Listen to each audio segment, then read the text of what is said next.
बाबा जी control करो।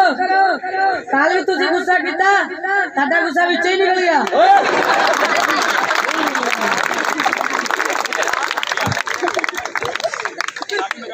बाबा जी तुहानू एक गल दसा, बोल।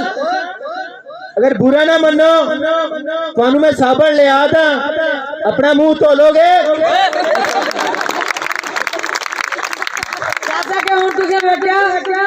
बाबा बड़े गुस्से च बड़े जलाल च बैठा है।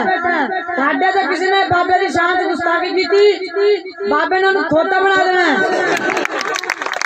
फिर नहीं कहना बाबे ने सानू खोता बनाया था, इंसान नहीं बनाया। बाबा सिर्फ खोता बनाना जानता है, इंसान बनाना आप भी नहीं आता। बाबा जी दुआ करो आज चंगी दिहाड़ी लगे,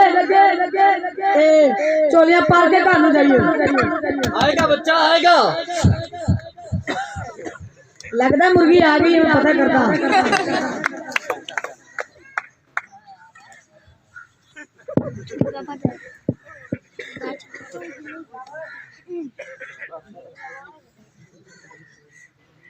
बोल बच्चा, तेरा क्या मसला है?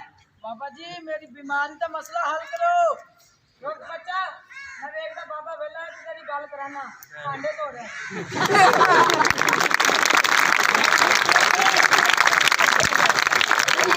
बाबा जी ये बीमार है, बुलावा बुला। हक हक हक हक हक हक हक हक।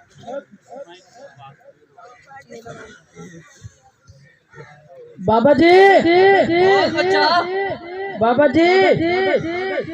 मेरी बीमारी का मसला हल करो।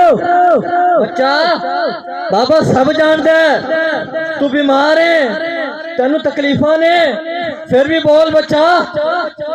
सर दर्द होता है। अच्छा। अखा दर्द होंदियां ने, और गोडे दर्द होंदे ने। अच्छा। तलियां चू सेक होंदा। अच्छा। लक दर्द होंदा। ते बच्चा तेरी अंदर दी कमजोरियां ते बीमारियां ने, पुट्टे काम छाड़े सारे ठीक हो जाना।